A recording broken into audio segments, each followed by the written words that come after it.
Blog Talk Radio.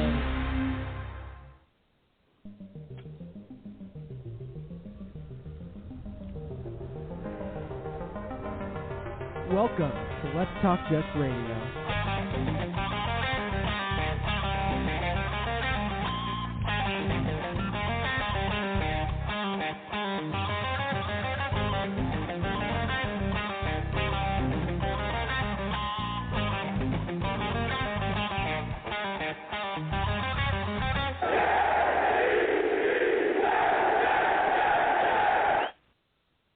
Good evening, everybody, and welcome back to another episode of Let's Talk Jets Radio. This is one of your hosts, Tyson Roush, and I'm in the middle of a lightning and thunderstorm, so I have no idea if you can hear me. I have no idea how long I'm going to keep power. So I hope everybody had a great holiday weekend. We are, 3 weeks away from training camp. So, Mr. Primetime, how you doing, man? Dude, I'm going through that same storm right now. I got, the minute I walked out of the gym, dude, it got, dark purple, and it was, lightning and just monsooning rain. It's crazy. There was one wave that hit, about an hour and a half, 2 hours ago. Trees were coming down. It was friggin' bad, so I don't know if that's what you're getting now, nuts. But it still comes down right now by me. It's fucking crazy, dude. Holy cow. How was your holiday weekend, man? It was all right. It was uneventful. I took the time to, do some cleaning, do some things around the apartment. I had a few days off, so trying to get some things in order, get ready for summer, get ready for training camp. There you go. So we have not a lot. Dude, I'm all right, man. I've been super, super busy. We have our fight team's been really active. They had a lot of fight. They all fought on Saturday night. They all won, which is super cool. And that's it, man. It's just busy, and then try to hit the beach as much as possible. And so that was good. And then you got McGregor and Poirier this Saturday. So doing good, man. Just keeping busy. Excited for training camp. I wish the Jets would announce what dates are open to the public and stuff like that. Last I checked, they haven't done that. I wish they would kind of give a hint of what's going on with that, The bigger question is, what are we doing for Carolina? Are you going to have the whole weekend? Are we going down Friday? Are we going down last minute Saturday? What are we doing? That I will find out. I'm working on it. I'm working. It's a work in progress. It's kind of like me. Dude, it's that freaking fight card, man. It's that goddamn Saturday night. It's killing me. So now we're trying, but now it's like if you're going to go into a fight camp, it starts very shortly. So these guys, whoever wants to fight's got to commit to it now. So once they commit to it, I'll know what they're doing, and then I can kind of figure it out. My goal is to go on Friday. I need a nice vacation. That's what I'm saying. I'd love to be able to go down Friday, have all day Saturday, do some stuff. Yeah, so a couple of things, some housekeeping things. The first thing is, there was a little rankings done by Sports Illustrated ranking the stadiums, and no surprise, MetLife Stadium ranked very poorly. I did a quick video on it, but if anybody knows anything about stadium experiences outside of New York, if you go to any other new stadium anywhere in the country, they are always better than MetLife. MetLife is just a bona fide waste of money, a waste of time. It's just a poor stadium environment, and that's not an indictment on the teams inside. I mean, poor play doesn't help anything, but the entire stadium experience just sucks, man. It's just the ranking was well deserved. Yeah, I mean, it definitely doesn't help that the team hasn't been good since the first year that they were open when they made the playoffs. They haven't gone back since.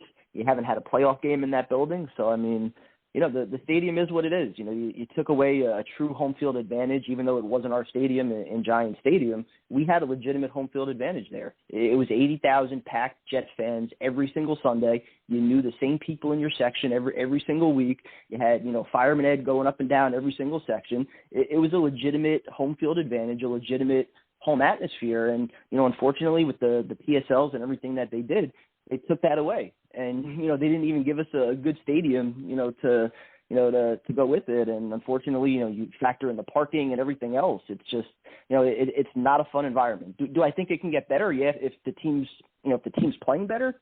Yeah. But, there's still certain things that they took away that, it's going to be tough to recreate, I think. Yeah. Between the PSLs, the parking passes, they priced out a lot of diehard fans. And it's just, the experience itself, just whether it's the stadium setup, everything, it's just you go. Like I said, you can go to any other stadium, you compare to MetLife, and it's just dollar for dollar. It's not a good investment. They did a poor job with it. So that's a minor story. Obviously, you're 3 weeks to the training camp, and Zach Wilson's still not signed. I'm sure now that Trevor Lawrence is signed, he'll be the next to follow. There's probably a little bit of negotiation going on. But, Mac Jones. But I'm saying, like, once the number 1 pick goes, number 2 pick, now you know where your salary level falls. So I'm sure Zach will be next, I would hope. Yeah. We would think so. I mean, we remember with Sam Darnold where it was all the talk about the offset language and everything else where it kind of dragged into, the first couple of days of training camp. So hopefully they can avoid that.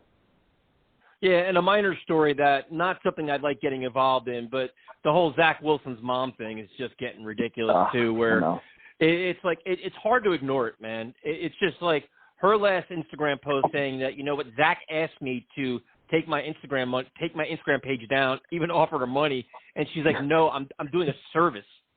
Like, come on, man. It's crazy, man. Like, hopefully it doesn't become a bigger story to come down the line. As long as he plays well early on and keeps his head straight and does all the right things, I think it'll be fine. If he struggles at all, this could potentially become a story because that's how the media is. Yeah, that's what I'm saying. I mean, she's doing him no favors by opening her mouth with certain things. I get it. She's entitled to, to her own opinion, and she has her Instagram page where, she's making an influence, so she says. So, I mean, she's free to do what she wants. But, I would hope that as a mother she could realize that, every time that she does mention her son's name, it becomes a story, and usually it's in a negative light. So, just kind of considering, your son's in the New York market, rookie quarterback, he's got a lot on his plate this year. You don't want to be a distraction for him. Especially when he asked her to take it down. I mean, he's trying to do the right thing. Like, listen, we don't need this as a family. We don't need this. It's like it's the New York market. This is the media frenzy. This is it. So we'll see what happens. But primetime, not only was it the 4th of July this weekend, but it was also somebody's birthday. Let's bring on Hollywood. Well, of course, you let us know about it. Happy birthday, my friend. Gentlemen. Thank you. I appreciate the love, man. I want to say thank you to everybody who reached out and, send me birthday wishes and messages. I really appreciate that. Meant a whole lot, bro. I really appreciate what you guys do, man. Love you guys. So how was your holiday weekend? Bro, I'm going to tell you something, man. Yo, let me tell you, bro. I've been drinking water, Gatorade, and Pedialyte all fucking day, bro. That should say a lot. It was a lot, bro. Like, I really did a lot. Like, you're a big dude. So, like, how many does it take you to, like, really get you, like, feeling tipsy? I'm gonna say Saturday, man. I'm gonna be real with you. We probably went through 4 things of corn liquor, 4 things of Absolute, 4 things of Parmesan, 4 things of Crown Royal, and probably enough beer cans to fill up 2 full-size trash cans, bro. I was done. Sunday, same thing over again, bro. It was so bad, bro. On my birthday, bro, I was drunk by 4:30, bro. I'm talking. Listen, I was drunk at 4:30. 6:30, I'm beyond messed up. By 11 o'clock on my birthday, bro, I'm gonna be real honest with you, bro. I was in no condition to do nothing. So I just realized we didn't get one text message. We didn't get nothing. We got nothing back from prime time. Like, you think he'd be like, "Yo, boys, what's up?" We'll get nothing. Out of sight, out of mind. Don't care about us. I said thank you, man. Yo, listen, let me explain something to you, right? I'm gonna be really honest with you, right? I would have drove down. No. Me too. Oh, yeah, you already know. You listen, man. We didn't get no invite. I want to hear that. Quick shot down I-95. We would have been there. See? Walking apart. No invite. You know what? Yeah. And, it's mighty funny y'all said this after my birthday, but it's cool though. Don't miss the next one. But I'll tell you this though. I'm not even gonna lie to you, right? I lost my phone Sunday afternoon somewhere, right? Yeah, here comes the excuses. No. I'm gonna be honest with you, right? Yo, thank you to the guy who ran across the street to bring me my phone, man. You are the real hero of my birthday. Thank you so much. I appreciate that. Now, I had a really good time, though, man. Like, we had a family softball game Saturday, which was really interesting because, like, you know what I'm saying, we're, like, all old, and we still think we got it, and you realize you don't have it no more. But, no, I had a really good time, man. I really did. Okay, well, that's good. So to confirm, you did not invite me in prime time down. You had a big party without us, and then you tried to lie about it. So that's all right. We wrapped that story up. Cool. Wow, I'm telling you, bro. Only you, Tyson. You know what I'm saying? Like, I mean, you know, the check. I will say this though, Tyson did send the check on my B-Day, so I appreciate it, man. You know what? You know, I appreciate that, boss, man. I really do, man. You know, I was shocked. You know what the funny thing is, prime time. You know what the weird thing is? I don't even get an acknowledgement. I don't even get like, yo, bro, thanks. Like now it's just assumed. Like it's like, yeah, it's about time. Like yeah, it's when's the next one? Like it's like I don't even get thank yous anymore, man. It's just like I earned it, whatever. It's funny, Project, because he's always late though. You know, so he's always late with our funds, man. I don't understand that, bro. But you know, I appreciate all he do though, man. Nah, man, I really do appreciate the love, fellas. I really do, man. And I said this to you know, we had at the little thing. I said, you know, it's 16,722 days around the sun. I appreciate every day, and I realize that you got to appreciate every moment you hear, bro, because you know it's been a trying year, man. You know, deaths in the family, people getting sick. Just you know, it's a beautiful time to be here, bro. So thank you guys for all y'all do, and I love you guys. That's it. That's all the soft shit we're getting out of today, man. Let's get to business. So Tyrone, I'd like to take this chance to apologize to absolutely nobody. The double champ does what the fuck he wants. I told you I was going to have some new audio for you. So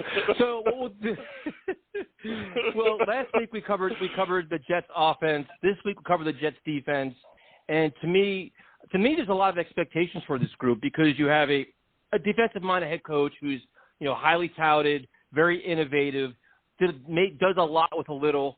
So it starts with the defensive line for me, and that's when basically, especially when you consider the secondary, this defensive line has a chance to be a force if Quentin Williams can stay healthy, if Rankins can stay healthy. You have Carl Lawson, you have John Franklin Myers. Tyrone, what are your thoughts on this defensive line and what they can be this year and this upcoming season? You hit it out the park with what you just said. I mean, these guys can stay healthy. I think that for the first time in a long time, we're going to have a real pass rush. I think not only, side D ends, I think interior pass rush and being able to stop the run, I think is really going to be good. I think we were number 5 last year. But I think actually getting after a quarterback where you put, Q and Rankins together inside, then you got my man Foe coming off in the rotation, bro. I mean, I really think that this defensive line is probably the best we've had in a really, really long time. I think these guys are going to be underrated. I think these guys are going to get after it. I think that's probably why that, they're not concerned with pass rushes as much as we are, because I think they really realize that you're going to have some monsters up front that you really can't double team. Like, you could double team Q and you can double team Rankins and you can double team Foe. You can do all of that. You got Shepard coming in as well. I think it's going to make a big impact. But then you got them bookends on the end. It's just going to be able to I'm being honest. I think it's our really, really one of our strong points on this team right here is our defensive line. I think that it's the best I've probably seen since like Rex been there, bro. I really think these guys are going to get after it. I really believe that. What do you think, Brown Town? As good as the Rex years, though? When they had Sheldon and Mo and Snappy. I definitely think so. Yeah, I mean, I just like, listen, man, like these, you have guys that got the potential really, to make. Yeah, I mean, if Franken stays healthy. It's all hyper. It's all what we seeing on paper. But I mean, if you're looking at what these guys can do and over their careers, you know what I'm saying? Like I think Q, if he can stay healthy, is really coming to his own ranking. You know what I'm saying? You don't have to check this guy's stats. This guy has the best spin move, man, probably right there in the league. This guy is a beast. So this guy normally gets double teamed. That's probably why he came here, because he knows he's not gonna be. You can't double team him. You can't really double team Q. You know what I'm saying? It's gonna be straight pressure. And I think our coach, what he does is he schemes these guys to be successful. Like I'm like, we were already number 5 against the run last year, bro. With not a solid, not a solid, secondary and outside core. So imagine how these guys gonna be, man. I'm comfortable where we at right now. I really am. Okay. I mean, but even if you added like Bryce Huff and like I said, you have like 6, 7, 8 deep. Like you have Vinny Curry. I mean, they can rotate guys in and out, and all these guys are like they should be able to stop the run and they should get to the quarterback and they should collapse the pocket too, like from the middle. Like Lawson's going to do his thing on the outside, but to me, it's like the pressure up the middle could be phenomenal if these guys stay healthy. Yeah, I was just going to say that I think that Quinn Williams, of all the players on the D-line that we've had over the past 10 years, which includes some good ones, I think the ceiling for Quinn Williams is definitely the highest. Now, can he reach it? I think we're all expecting that big jump into year 3, and I think the same thing kind of goes for Lawson as well. We paid him big money. I think that he's definitely had the pressures coming over from Cincinnati, and if you watched some of the Flight 2021 stuff when they were talking to Albright, he was saying like the big thing is like he's a disruptor. He gets in the backfield, even though he's not actually generating those sacks, he's getting the pressures. He's forcing the quarterback to get rid of the ball quickly. But can he elevate his game to that next level where he's actually getting those game-changing sacks or opening things up for Quinn Williams or Rankins or even Franklin Myers? So I think this group definitely has the potential, to be as good as any unit we've had. But again, it's still potential right now. Yeah. See, for me, it's like the questions for me start after that. In my Jets heart, I want to believe a lot of big things for C.J. Mosley. He hasn't played in 2 years, ridiculously healthy, has lost some weight, got a chip on his shoulder. He wants to redeem himself and prove himself to everybody. So that's when I'm kind of putting my hat on that thing. You know what? He's going to come back with a very good year. If that's the case, this defense can be good. If he struggles or doesn't play well, the linebacking group is complete unknowns because Jared Davis was considered a bust in Detroit. Look at your linebacker group. Blake Cashman can't stay healthy. So, I mean, how would you evaluate the linebackers, Tyrone?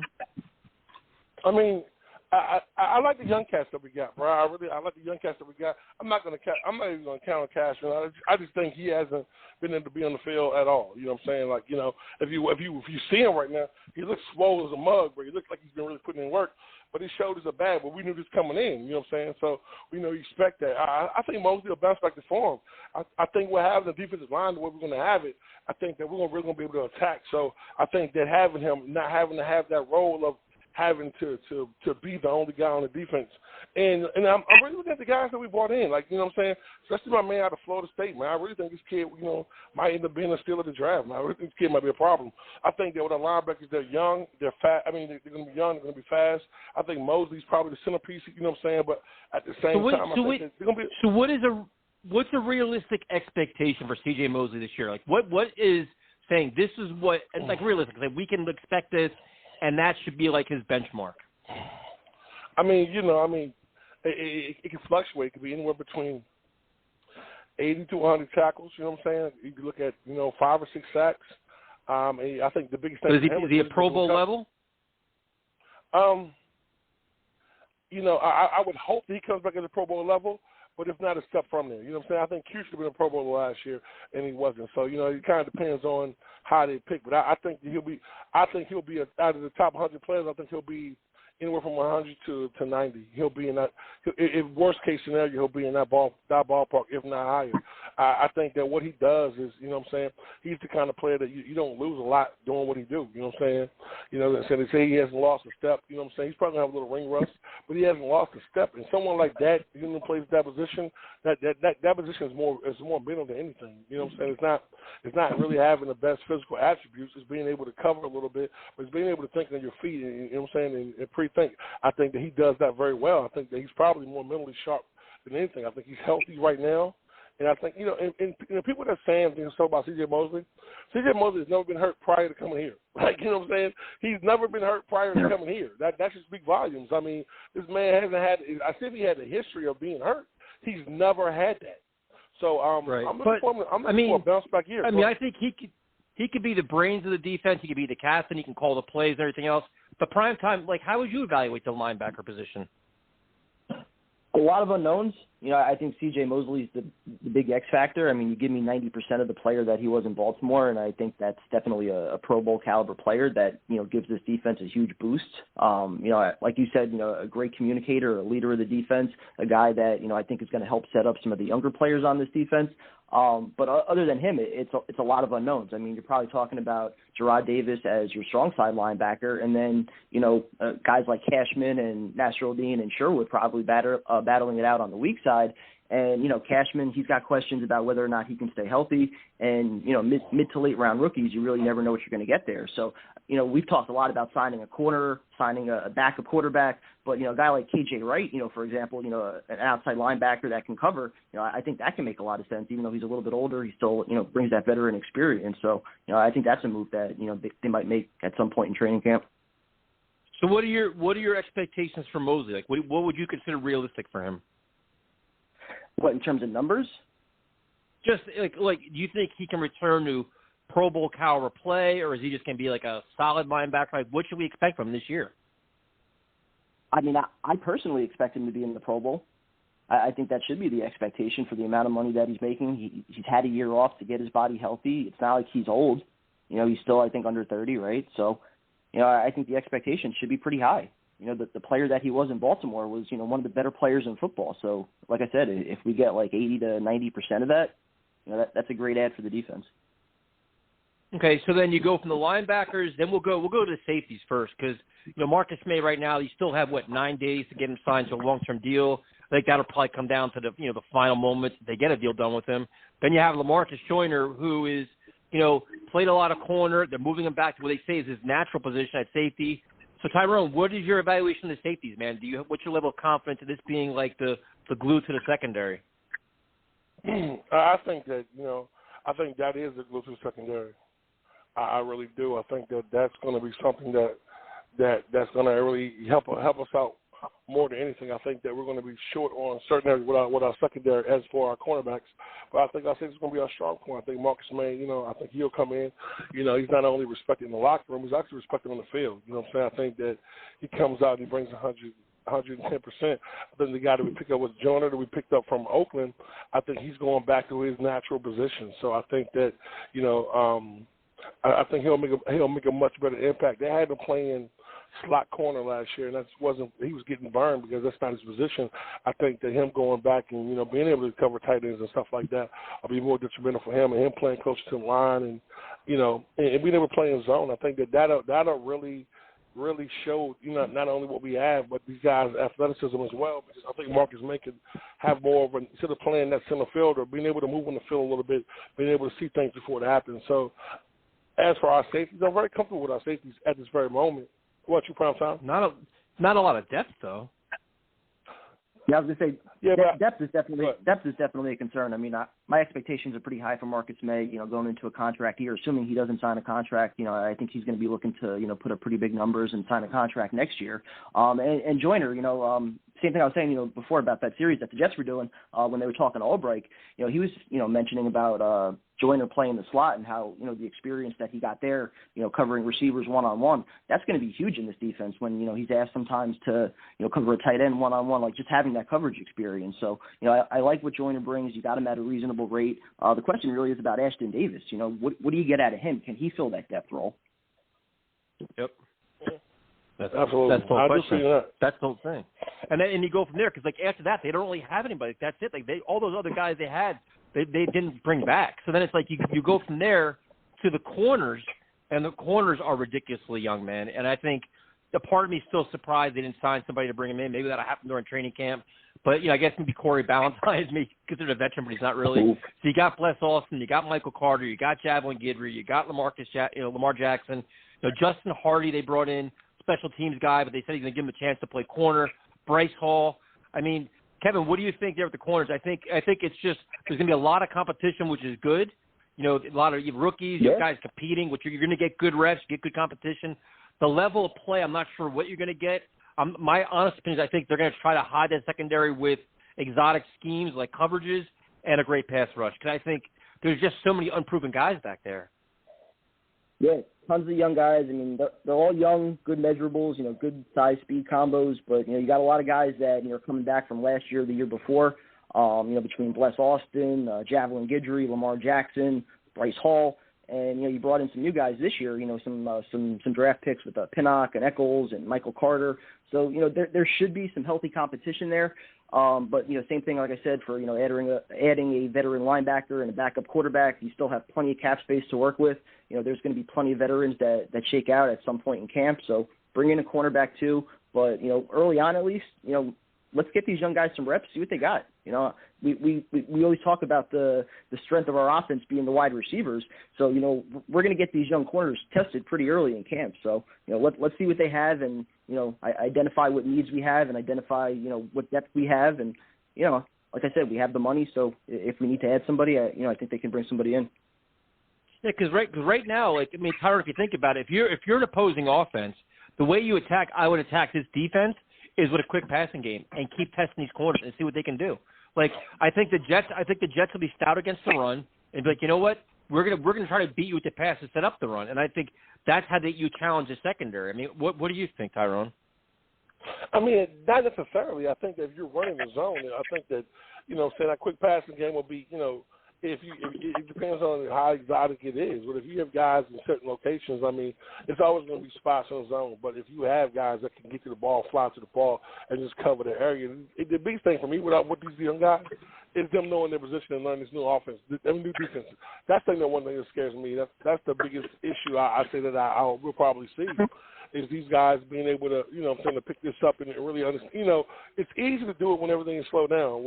Can you do it when, you know, it's time for action. You know what I'm saying? Yeah, and I guess the other question I have too that I think we'll see as this plays out is how does this coaching staff adjust to adversity? How do they adjust to injuries? How do they adjust when their plan isn't working? And that was something in the past with even Todd Bowles was stubborn, Adam Gase was stubborn, Greg Williams was stubborn, where they just kept running their schemes out there. If it wasn't working, they were just getting their asses torched. And I'm wondering if Saleh is willing to adapt, saying, listen, you know what? This young secondary can't hold their own. I got to figure something else out. Or my pass rush isn't getting what I want. Do I go to some kind of hybrid defense? Do I alter do I do more, you know, nickel? Do I do more whatever? Like, I'm curious to see how they handle this defense if things aren't going their way. Well, I'll just say, going off of last year, I mean, how many starters did that 49ers defense lose? And they were still one of the, top 10 ranked defenses at the end of the year. So for him to, you know, kind of keep that defense together with, you know, a lot of just, you know, spare parts, I think that speaks volumes for, you know, his ability to adapt as a defensive coordinator. Now as a head coach, he's probably going to be a little bit more involved, you know, in terms of all phases of everything. You know, so Albright's probably going to have a little bit more responsibility here. But I'm excited to see what Saleh can do. I think last year really did show a lot. And, you know, we always talk about, you know, the way the players respect him. And, you know, I just think he's going to have these guys really playing hard and just running through a brick wall for him. So good times. So then what is your realistic expectations for this defense? Like, is it like a top 15 defense that'll keep the team in the game, good against the run, like maybe not so good against the pass? Like, what should we expect from this team, like on now in paper in July? I think top 15 is fair. I think that you're hoping that, you know, the front seven is going to be the strength, that, you know, Quinn Williams, you know, really explodes in year 3, that C.J. Mosley, you know, gets back to, you know, the form that he had in Baltimore, the player that we thought we were signing. And as long as you have, you know, your safety's healthy, in May and Joyner, you know, I feel like that should be enough to at least, you know, help to somewhat cover up your deficiencies at corner. So I think this defense should be able to generate a pass rush with the front seven, and if they do that, they should be all right. What do you think, Tyrone? I agree with Primetime. I think that, you know, our front seven is definitely going to be, you know, I'm saying, a focal point of what we're doing. I also think that, you know, I think our secondary, I still think we make a move. I still think we bring a veteran in. I just think we do. I think there's a lot of good veterans out there. It's a few guys in particular, but I think they're one or two of these young guys do. But I think either before training camp or probably second week of training camp, we're going to bring someone else in. You know, I think that they're going to realize that, you know, we have a really good team. I'm kind of surprised that somebody like Sherman's still out there. My man from Pittsburgh is still out there. You know what I'm saying? So I'm kind of looking at it like I just want to see, you know what I'm saying, how these guys look in training camp and what these young guys do. All right. So what we'll do is we will go ahead, Tyrone. No. Like I said, I'm really excited what we have. I think for the first time in a long time that, you know what I'm saying, like our defense isn't the most focal point, but I think our front seven, I definitely say top 10 right now. And I think depending on our secondary, I think our safety is going to be great. I'm concerned about our overall secondary. So we will go to JJ in Brooklyn. JJ, what's up, man? Fellas, what's going on? How's everyone's summer going so far? What's going on? Pretty good, bro. How about you? Good. Not bad, man. Can't complain. Just waiting for the NBA Finals to get started in a minute or two right here, and hoping the rain stops so I could see my boy DeGrom pitch tonight too. So I was gonna say, you're watching the Finals over Jacob DeGrom? Oh no, of course not. I mean, right now because the Mets are in delay, but once DeGrom's on the mound, forget it. Yeah, I watch DeGrom all day, man. Come on. The question is, who you guys? What are you going for? Oh, in the finals? Yeah. I would like to see Chris Paul get his first ring, so I'll probably pull him for Phoenix. Paul deserves, CP3, he deserves to get a ring after all these great years. But the Greek Freak is playing. They see it was a game-time decision. He's back, but I don't know. I'm torn. It's going to be a long series. I think it's going to go 7. I don't know. I don't know who's going to take it. I really don't. It's even for sure. But, yeah, man, you guys are basically hitting on a lot of the points I wanted to say. I really think this defense could do unexpected things. Like you guys are saying, the secondary is definitely, our corners, that's definitely going to be a big issue. I like Bryce Hall. I really think he showed some good things when he came back from injury. I think he showed a lot of potential.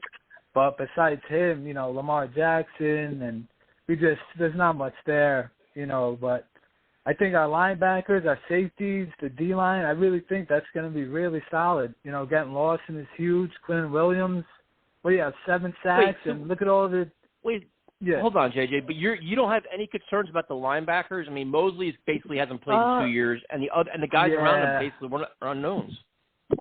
Yeah. Like Lawson's a key. What's he gonna? I don't think he really lost much. He's probably fresh, if anything, after taking last year off. I mean, he's the key to the defense, in my opinion. If we could get what we had for like a game and a half, I mean, it's only such a short time, but. He could, like you were saying, Cashman, he's always hurt. Yeah, that could definitely be an issue. There's no doubt about it. But I think the D-line, I think our safeties is going to be pretty good, but it's just the corners that's just going to kill us. Because when you look at Quinn Williams, I think he's going to have a huge year.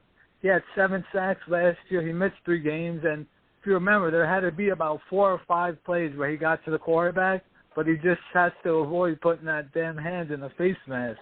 He could have had like 11 or 12 sacks if he stays away from that. Like he's getting there, but how many plays were there? Like 4, probably, where he was there, but he got the face mask call. Like you had the sack, but he just gets so excited and he just gets that 50-yard face mask instead of getting the sack. But having him and Lawson, I think we could really put some pressure on the quarterback. I just wish one other thing we need for the long term is another pass rusher, I think. Opposite of Lawson. I think that's another pass rusher? Yeah, and it's like another proven one. I mean, we have young guys with potential, but I think we can use one more. You don't think so? I'm more worried about I think like corner and linebacker other than pass rushers. I think that defensive line, especially when you figure in John Franklin Myers, Bryce Huff, they were all starting to come on. I feel comfortable there. I'm worried about behind Mosley, like what Jared Davis is, and then like the corners. I don't know. What do you think, Primetime? Yeah. I think right now, I mean, you already have some tough cuts. You assume that Vinny Curry's going to be on the team as a veteran. You have Franklin Myers. You have Kyle Phillips. You have Liga coming back. You have Bryce Huff. So, I think you got some healthy competition as far as depth goes. Now, if you have some injuries or something like that, maybe you bring somebody in. But, I still think corner and maybe a coverage linebacker, a little bit more of a need on defense right now. Yeah, absolutely. Yeah, I'm just pumped, too, about this O-line. I'm still worried about right guard, 100%. That's probably the one area where, we just have no idea what we're going to get. But if we could get something there, just something unexpected, somebody steps up, hopefully Clark, that could just be a dominant line, man. It really could be. I mean, this line, but it all depends on Becton now. If he's going to be coming out of games and missing games, it's just going to kill us. It really is. It's just going to derail everything, man. This guy's he's got to stay on the field. He's just such a beast. Having him and AVT, I mean, that's just going to be monstrous. But that's just got to stay on the field. That's why I feel good now about the the signing of Moses because, as long as Fant's going to be here, you Right. just have some depth to work with. So Right, I'm curious, right. so what player on defense, do you think has, like, the biggest target on their back this year, like the most expectations? Oh, For the man. most improved, I guess. Mosley. I don't know. I think Mosley's got to be the guy. Well, I think fans are so down on him right now. Who just signed a big contract. He's got a lot to prove. You got Quentin Williams, number 3 overall pick, trying to live up to that. Yeah. Right. Yeah, but I if think you look Quentin at Williams the should take prime another time, step. but like Quentin Williams started taking that big step last year. Mosley, since he's been a Jet, hasn't done jack shit. So he's coming off a year where he took the year off, and that big ass contract, he's got to earn it now. Yeah. That's true. Absolutely. He definitely has, because if not, but it's going to be a whole different level of pimping. You know what I'm saying? Yep. But I still think that, you know what I'm saying, I'm not counting on him because we didn't have him. You know what I'm saying? I think Marcus May, I think he has a lot to prove. I think that, you know what I'm saying, I'm not going to say he has a loss, definitely with that big contract he gave me, because you know how our fans are. You know what I'm saying? He has 6-7 sacks this year. They don't care if he got 28 quarter QB rushes, but he only had 5 sacks. Yeah. So you know what I'm saying? That's like, not true at all. That means you're not an educated fan then. If we had a guy that generated 28 rushes and 6 sacks, I'd be doing cartwheels down the street. Tyson, you would, Primetime would. Everybody that loves this show would. But how many dumbass Jet fans that'll be mad that he only had 5 sacks? I mean, so you know how that go, bro. You know this team. You know how what that is, man. You know what I'm saying? I heard people say Q had a bad season last year. Like what? Like he had a bad season? No. How? Like you know what I'm saying? I mean, Tyrone, this is what Tyrone. This is the problem. You don't go by people like the Jet Press for your takes. You don't go for like the lousy half-assed website. You go to reputable people and deal with the fans that have common sense. You know what I mean? Like you don't go to the lower denominator. You know what I'm saying? Well, see, I'm gonna tell you this. This is the one thing I want to say about Lawson. This is the one thing about Lawson. I'm gonna say when those guys getting pressure up the middle, those quarterbacks aren't gonna be able to step up and run like they want to. So him and whoever's on the other side of him are really gonna wreck shop. But like I said, I feel we're gonna have a good season, so I'm good. I'm happy. Are you worried about the depth at all behind C.J. Mosley? Like in years past, we've had guys like Neville Hewitt, James Burgess. Like right now, I mean, Are we counting on Blake Cashman? I feel like he's going to be more of a coverage guy. So who's behind Mosley right now? Yeah, you got to be worried, 100%. And you definitely need somebody there that's going to be decent because that's what we had, man. You know what I'm saying? And I don't know why everybody Neville, man. My man was killing it last year, bro. He can't cover worth a damn, but I'm telling you, bro. Yeah, he's always in the mix of a play, man. For real. Yeah. One last thing, man. Oh, good. Yeah, can I say one last thing real quick? This receiver core, I'm excited, man. Elijah Moore, just all the things you're reading, and I'm so excited about this kid, man. And then having Davis and I'm not.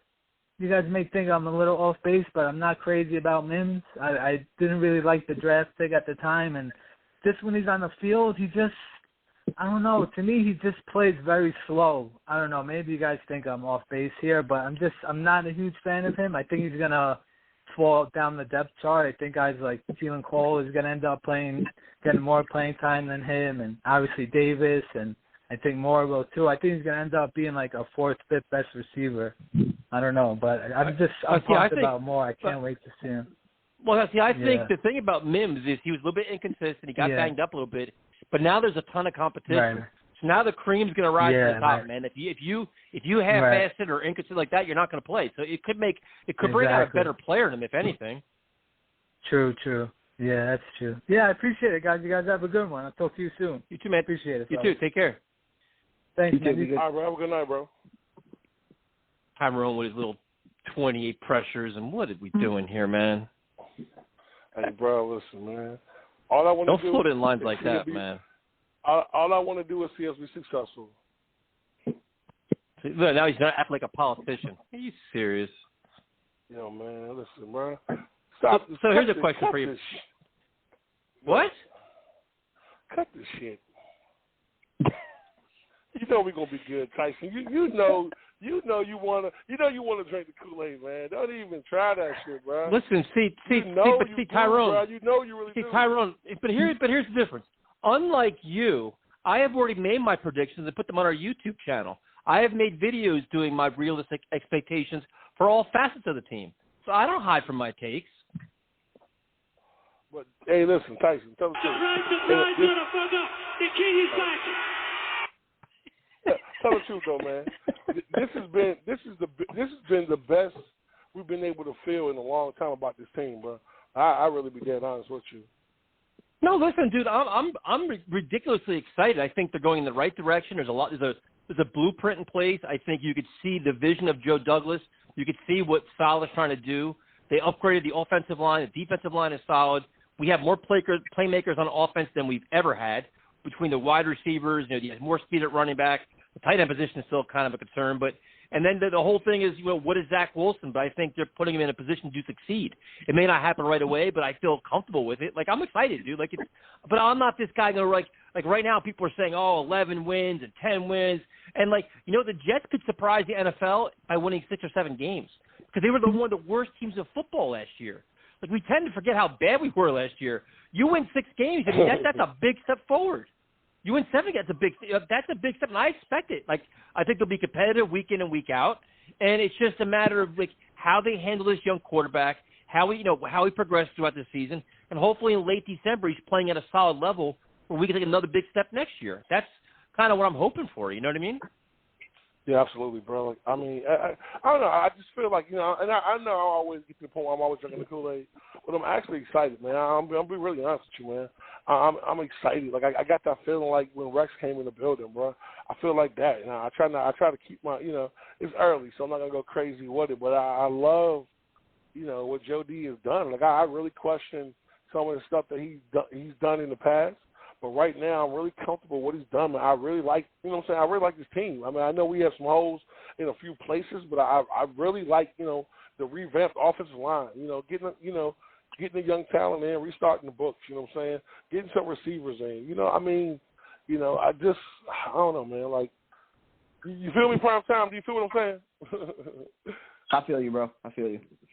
Man, it feels good, man. What do you think, Prime Time? It feels good. I've got a measured optimism, kind of like you said, we're coming off such a low that any bit of progress this year, it's going to feel like a monumental leap. But I do think that, you look at past first-year head coaches, yes, they inherited teams that I think were more ready to win now. But all those first-year head coaches, I mean, even Adam Gase, he won 7 games his first year. As bad as that was, he won 7 games. And all the other ones, they went to the playoffs. Parcells, he won, I think it was 9 games that year. So the last, really bad first-year head coach was Rich Kotite, So, I feel like you got a lot of players that have been losing for a while. They're hungry to win, and just that change alone, for the guys that are coming back, I think is going to be big. And, I think Douglas has done a pretty decent job in at least trying to focus on the offense and bringing in help there. So, yeah, I mean, I'm excited, but there's just, there's still a lot of question marks. I don't really know, what the ceiling should be this year. But as long as it's competitive football, I think, we'll all be happy at the end of the year. Show progress, develop your quarterback, have Saleh show that he can make adjustments throughout the year. I think we'll all be happy. Yeah, no, I agree. So what we'll do is we'll go to Afram. Afram, what's up, man? How you doing, guys? I'm pretty good. How you doing? I'm good. The storm passed me over here about 20 minutes ago. But I feel bad for you guys. Is it that bad down there? Yeah, it's monsooning down here right now. It's like lightning and thunder, all kinds of nonsense. It's interesting because it started by me around 2 hours ago. I'm surprised it usually comes up north where I am, but doesn't seem, or it's circling. Happy belated birthday, Tyrone. Congratulations. Hey, thanks, man. Hope many more. That, thank you. I appreciate that. Thank you so much. I appreciate it. Anytime. About the defense, you guys make some great points. It's hard to, I see all your points. We won't know until as training camp develops. But what I'm seeing and what I'm reading is they're buying in. I know you mentioned this on one of your videos, Tyson, and I've been bringing that point up. With Gase, they never were in on what he was doing. They just didn't buy into it. and I think all these guys are buying into Saleh and this whole coaching staff. So that's a tremendous positive, because by doing that, you're seeing guys that are going to want to compete. As far as defense, I think the line is. I like the line. I like the players. I like the amount of D linemen that they have. The rotation, they're going to be consistent. I think they'll be well. The linebacker core, I think Mosley be fine. I don't see him being. Only thing is his health. You know, he got injured once, but that was. I think prior to that, he wasn't even injured. He just and then he sat for the 1 year. He opted out. I like the kid they got from Detroit. I don't think he schemed well with Matt Patricia, and the weak side, we'll see. It's all rookies. And in the secondary, we don't know if Douglas had contact and with Nelson and he wanted too much, or he doesn't feel that how much of an improvement will be with him compared to what they have now. If it's such a major improvement that he's willing to go and sign a contract with Nelson or pursue him, we don't know. But I'm very optimistic with this whole defensive structure. I think you got a great coaching staff, a good coaching staff. I'm not going to say great yet. I got a good coaching staff. They're all on the same page.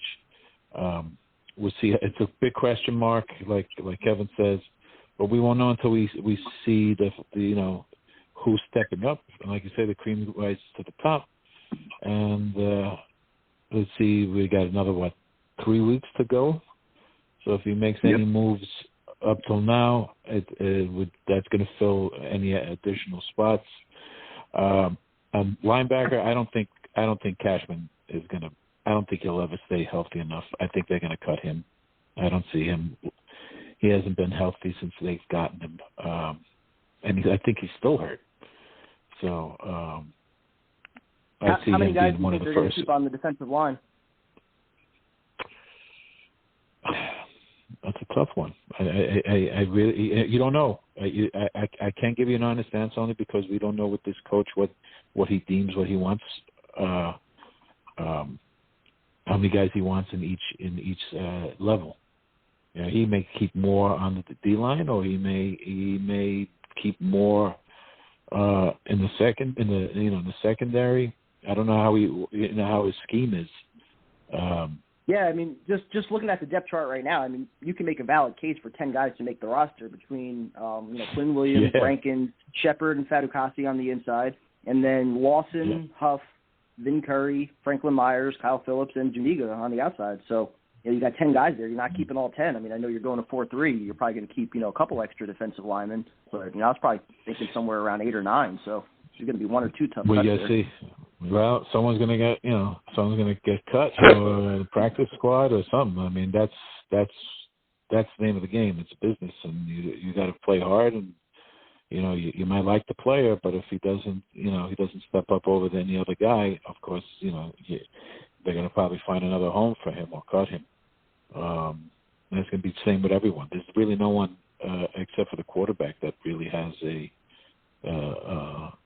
stable position. They're pushing competitiveness and whoever if everyone's going to get a chance, we're going to see some guys stepping up, and surprisingly, I think one or two guys will be surprisingly stepping up and really competing for a position where we always thought someone else would be taking that position, and most likely in the secondary, in my opinion.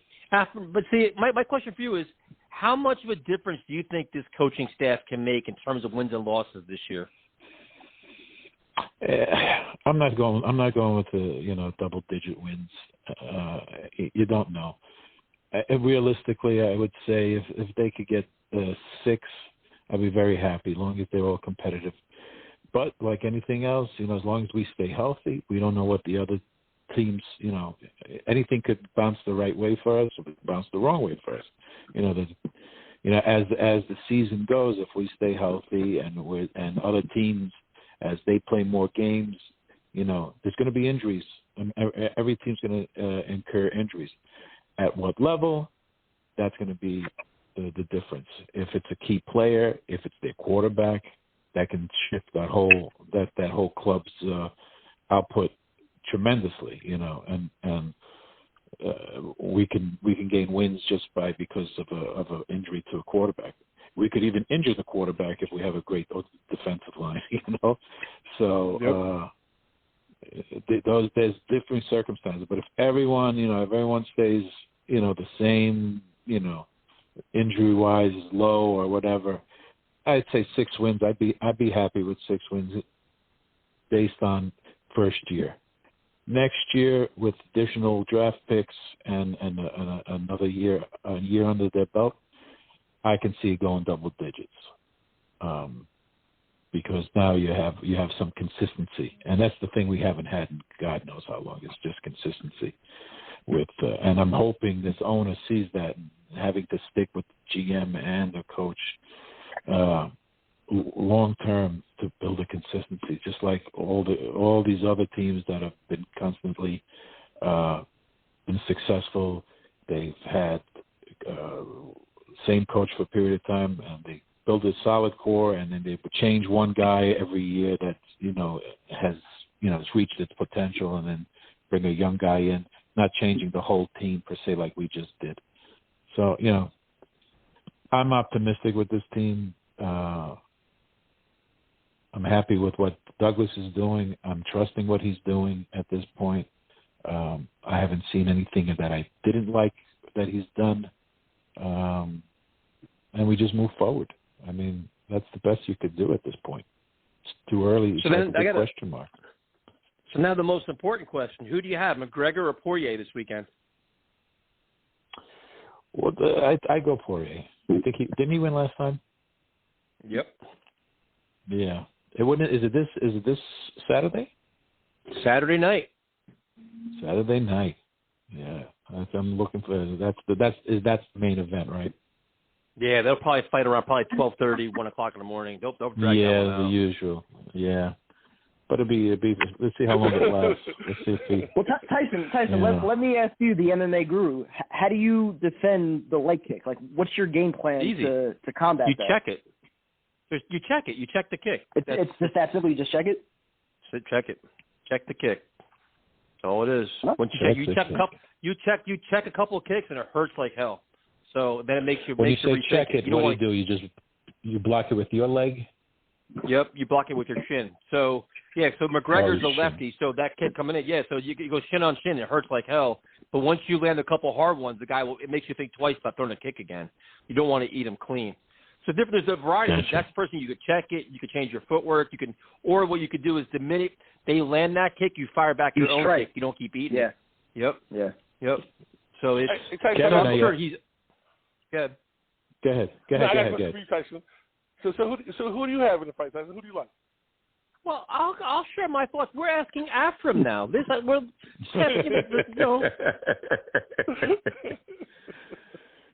No, I think he's gonna win again. He looked very good the last fight. So anticipate, unless McGregor comes up with a different way to attack him, but Poirier was solid. So Kevin, were you happy that the Mets took 2 out of 3 from the Yankees? I'm so glad you brought that up. I knew Tyson wasn't going to bring it up. So I'm glad that you brought it up.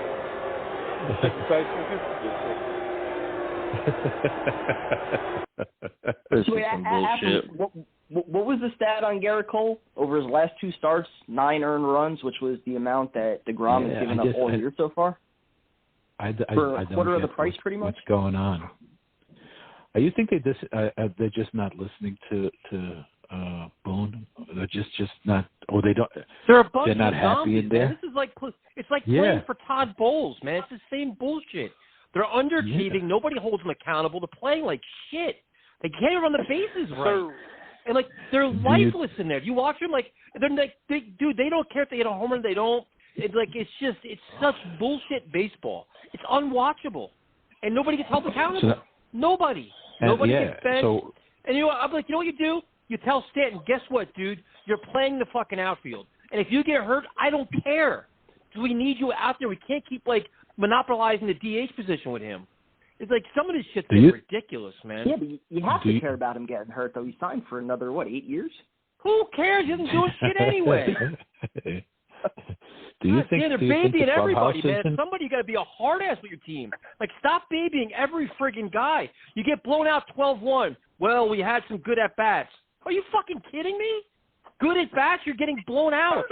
You can't pitch, you can't catch, you can't run the bases, you can't hit. You can't do anything. Maybe blame the GM who kept bringing this team back. Oh, he's just as guilty.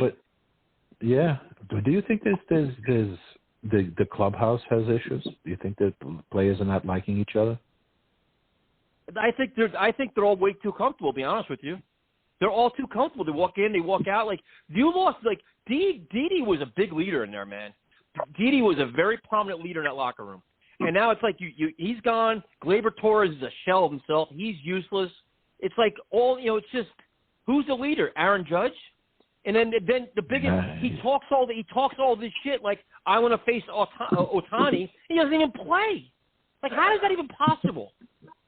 This team is a joke. There's no, like you said, there's no life. There's no life. There's nothing. Zombies. It's just even when they win, it's not enjoyable.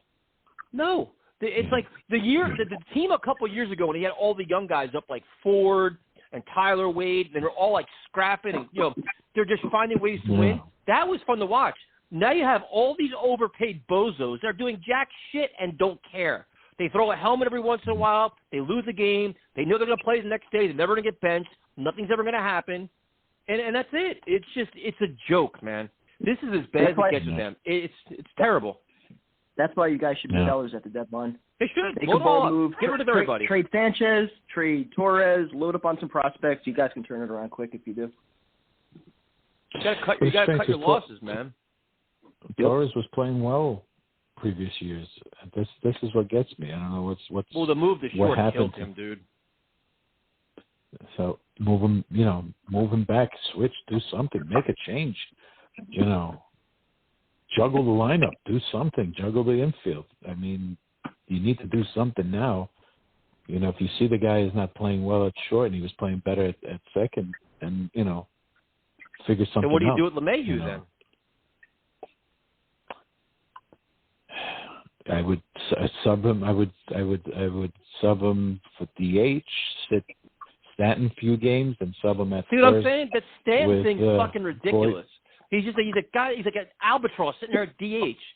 It's so. Yeah. I'm so fed up with this team right now. I can't. I'm tired of excuses. The way this team was developed and the way it's been managed is so poor. And it's just Hal Steinberg makes his press conference. That's a joke. Aaron Boone's comments are a joke. It's just terrible. So terrible. At least we got the and then the Jets whole thing with Garrett in Cole September. is this, though. The Baseball Players Association is so strong. I know it is. But if Garrett Cole gets popped, if he really goes in the tank because he can't use the sticky stuff, and he really goes into the shitter, how is that contract not voidable? It was fraudulent. Seriously, your performance is fraudulent. We gave you a contract based on numbers that you were getting artificially. That's right. Same thing with Chapman.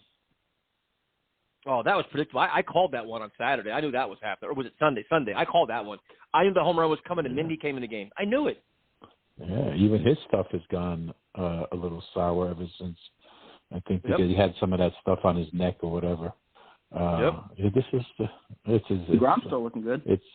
Tyler Walker's still looking good. Stroman's still looking good. Yeah, DeGrom's got to win the game. ERA Thanks for calling, man. We appreciate it. Take care, guys. Be well. Be well. Get me started on this Yankees bullshit. Bunch of clowns. Yeah, boy. Baseball's fun right now, man. I'm enjoying it. I'm not. Of course you is. Of course you is. See how long it lasts. I'm not watching a damn thing. I'm watching martial arts, and that's it. I'm just getting ready for football season. Basketball's done. Hockey's done. Baseball's done. It's all about football and MMA now. I'm sitting there watching. I got I got the game on now. Oh, what, the Bucks and Suns? Yeah, 18-18. That kid. Who are you picking in that? You know I want Phoenix to win, bro. You know I can't stand Milwaukee. I don't like Milwaukee. They're playing good ball right now, but they're hard to watch, bro. That's sorry. Everyone tell me how good Giannis is. How, bro? Like all you can do is dunk. Like have no fundamental skills. Like so. Yeah, it's a weird. It's just a weird time in sports. Yes, sir. Tyson, so who's gonna win the fight this weekend, bro? Like, oh man, this is a tough one for me because I think I know you're McGregor fan. Dustin Poirier is phenomenal, dude. No, listen, I like what McGregor's done for the sport. I think he does. I think he's entertaining as shit. He's made a lot of people a lot of money, including himself.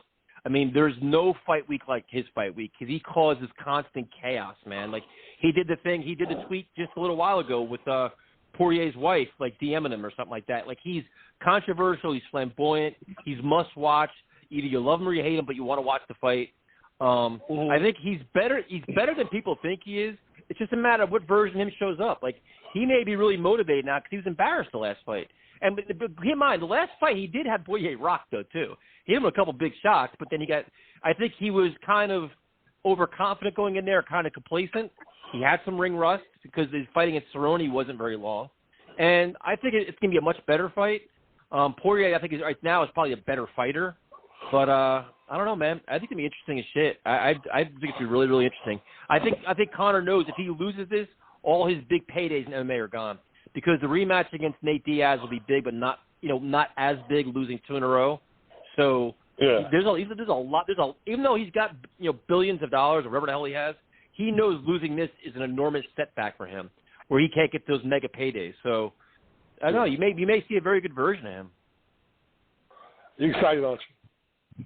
I love it, dude. I like fights with hype. I'll watch the press conference. I'll watch the wins because, dude, he's just you never know what to expect from him. But he's a showman, dude. He's an entertainer. I'm telling you, he's entertaining as hell, man. It's just you saw how the fans were reacting to him. Like he was driving to California, they swarmed his car, like they surrounded him. Like he's like that. He's just that kind of personality, man.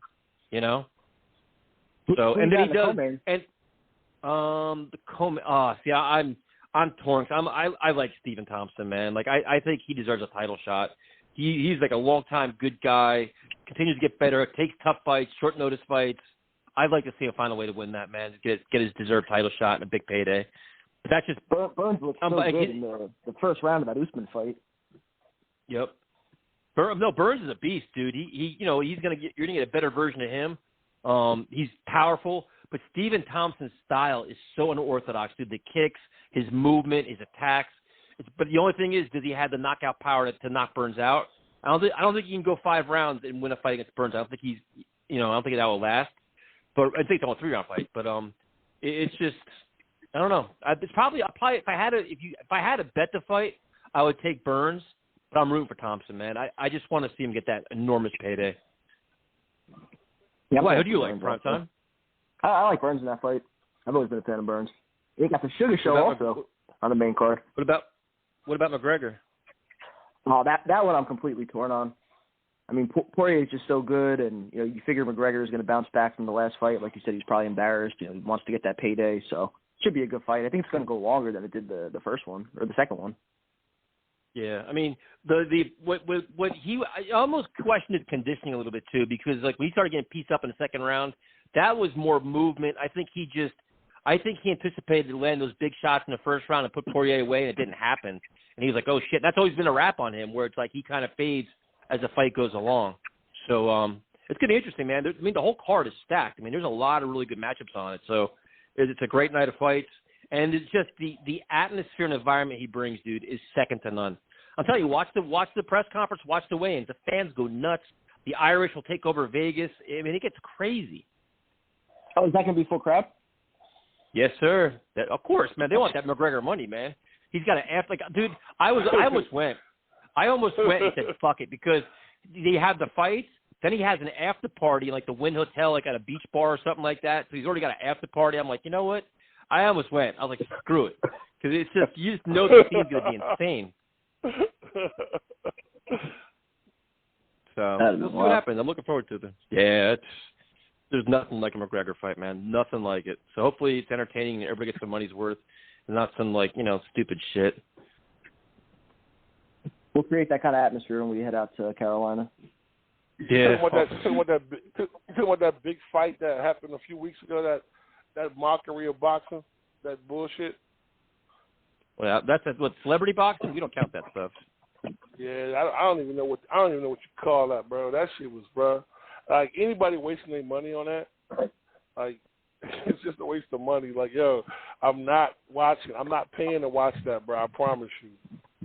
If it's on the fire stick, I'm all with it. I can't support that, but that's just it's a mockery of the sport, man. Tyron, who are you picking for tomorrow? Who are you picking, McGregor or Poirier? Like, yo, I'm gonna be real with you. I like McGregor, and I really think he'll come. He'll definitely make a comeback. But my man is nice, bro. My man is nice. He's nice, bro. He's real nice. And I don't know. I think maybe McGregor's better days are ahead of him. But I don't want to say that because I'm on the phone with somebody who does this every day and trains fighters. That's why I wanted to get your opinion because I really wanted to think, am I more looking at it like I like McGregor, I want to see McGregor, I've enjoyed what he's done for the sport, or I want to talk to someone that really understands the ins and outs and how to adjust and, if he could adjust to what was happening last fight. That was my biggest thing. That's why I'm glad you really broke that down with the leg kicks, bro. Because I'm telling you, that bone on bone, I know that shit hurt, bro. It looked like it hurt, bro. Like it looks like it looks painful. Watch. Well, that's the biggest trend in martial arts now is the calf kicks. Everybody's lighting up everybody's calf. Yeah, it takes away your lead leg. You can't throw punches. But bro, it hurts like hell. And you're saying check that shit. I'm like, bro, oh my God, I can feel that pain right now, bro. I can feel that. I know that shit hurts, bro. I know that shit hurts. But you know what the thing is, though? It's like when you check it, though. Like I'll tell you from firsthand experience, dude. When you check a kick, that person thinks twice about throwing a kick again because it hurts. There's guys where I go against. You rip a kick, he checks it, you're like, oh. You think about it because hey, like, all right, I got to figure a way to not do that and find a different hole. So it's a lot of strategy, and I think McGregor's conditioning probably wasn't top. Like Poirier's boxing is sick. Like he's a very good boxer, but McGregor's is like pressure. He's unorthodox. He's got some pop. He shows different looks. And I just think you're going to see. I'm hoping you see a better version of him because he's going to go out in your shield, man. Go out with your best version. Don't come out, half-assing it. And Poirier's got a lot to. He gave up a title shot for this. So if he wins this, he's getting another enormous payday for a title shot. So he'll fight Oliveira. So it's interesting, man. It's going to be really, really interesting. That'll be a great fight too, man. Oh, he's good. Yep. There's a lot of good matchups coming up, man. Yeah, he's the real deal, bro. He really is nice, bro. He's nice. So, man, sport, bro. I said. Oh, dude, I love it. I love fight nights like Saturday night. I cannot wait, dude. That's just a good time. It's like they have. I mean, I watch all the prelims. I watch from like 8 o'clock to 1 o'clock. I watch it all. I don't care. It's just a good time. So Tyrone, any final thoughts on the Jets? We covered the defense tonight. We did the offense last week. Next week we'll start getting into like predictions a little bit and stuff like that. But any final thoughts on the Jets defense and what to expect? I'm just saying. I think that we'll see how things play out this summer. I also think that it's still gonna be players added. So let's understand it's still gonna be we still got training camp, we still got cut days, we still got guys that's gonna be turned loose that we actually could really help us. So I mean, I'm excited what we have right now, and I'm just looking forward to it. And thanks again to everyone who sent me birthday shout out. I really appreciate that. It means a lot to me.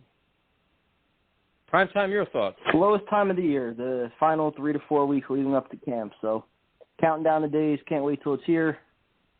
That's all I got. That's it. Yeah. Let's Talk Jets Radio, Instagram and Twitter. Let's Talk Jets Radio, at Talk Jets Radio, Instagram and Twitter. Let's Talk Jets Radio on YouTube. Post all kinds of videos and stuff like that. The shirts should be done the end of this week, hopefully, but by the weekend. We'll get those out as soon as possible. And that's it. We appreciate a little support, and we'll talk to you guys next week. See you guys later. Y'all be good, man. Later.